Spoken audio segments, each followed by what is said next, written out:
My name's Kingpin. I'm from around the Wood Green, Tottenham area. That's where I reside, that's where I do my thing. It was an interesting environment, man. It's kind of the environment that's inspired a lot of my material. You see a lot of things that you see in inner city environments, because I was from council blocks, so I'd see deprivation, I'd see drug use, criminality, a lot of people that didn't really have aspirations to do anything beyond the little bubble of the estate.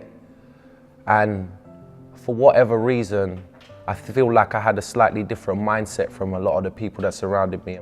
My mother specifically had a good, gave me a good basis to develop from. And my grandmother spent a lot of time putting books in my path. And I think that's one of the key things for me as a lyricist. The literature that I was handed on, it started off with just Roald Dahl and maybe a few comics, but that hunger, that passion to read, to learn words. I would say to any aspiring rapper, man, pick up books, man, because it was kind of like the most critical thing in my education was reading. My family tried to take care of me and make sure that I had the right things around me to help me flourish and grow and develop, despite maybe some bit of a crooked environment to be around. Kingpin, killer. Yeah. Now I see through the lies that they're feeding you. I keep it underground, despise the mass media. I don't believe in the weak manifestos. Globalization is being brought to you by Tesco's. Do as he says so. The time I enjoyed, it really helped me in terms of developing my profile, and it helped me in terms of building up and connecting with a new audience. But I worked with a crew called Kton Press, and me and a couple other people, we were kind of pivotal in terms of getting the album published, putting it into the public sphere. It was kind of a real strategic approach to getting our music out there. It just did really well. It was well received. It won an award in Wordplay magazine. The fans voted it their album of the year, which was like deep, because it's a fans vote. It's not like industry people and that, it's people themselves saying, yeah, we love this album. The videos got loads of views, and it was really, really well received. And I really enjoyed the process. Much love from the Kton Press. Tell the truth, shame the devil. Peace.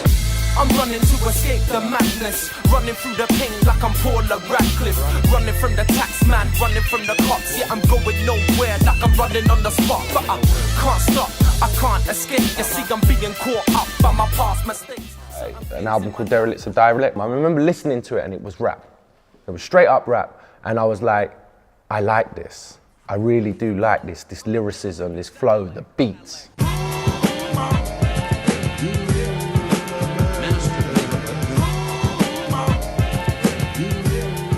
And then my mum started saying to me, yo, T, you're listening to some pretty hardcore stuff these days. Like, and she was telling her friends, like, this stuff that T's listening to, but I was heavily starting to, now the influence was getting serious and I was really into it.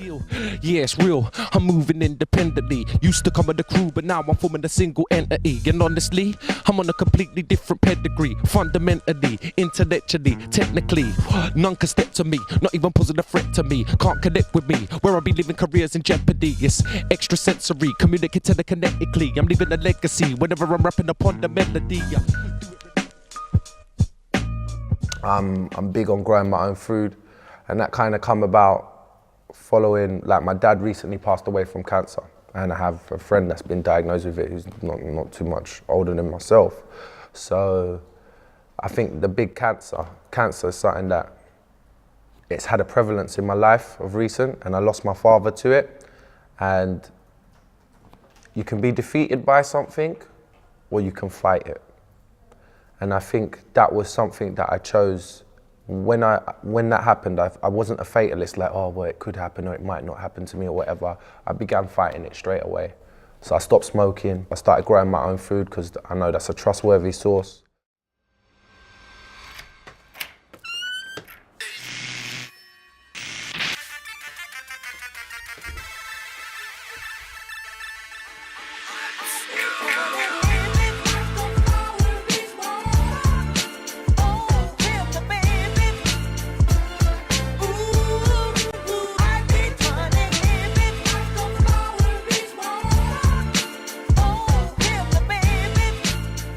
So first album, I Need Money. That's always a critical piece. And there's another song called Sound the Alarm, which you can find on YouTube. So you type in Kingpin and you type in those songs. My newest album's called The Art of Survival.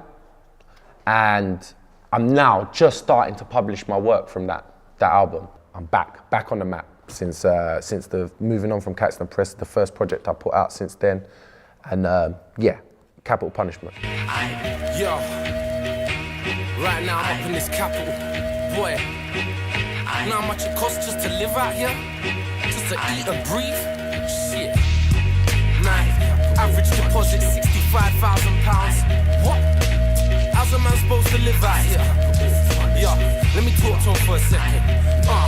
Now, straight out the capital. We just got together, got the dancers together, shot the video, and within a few hours we were complete. And I knew as I walked away from that shoot, I was like, we got something special here, you know. And the rest is history now. It's just been put out in the public, so the rest is for the public to decide whether they feel as special about it as I do. There's cameras and recorders, thieves amongst the tourists, and you won't catch me voting even if it's on the Boris. There's crooks up in my alley while the slingers on the corner. Police be digging forces, but you're better off living orders. Now I fight the forces, clocking out their economics. So I do what I love. The music I love, the music that inspired me and motivated me, that's what I do. Those influences come through. My environment, the things I've been subjected to, it comes through in my material. I try and be a reflection of all the things that I've absorbed so that when people listen to my music, they feel like they understand exactly where it is I've come from.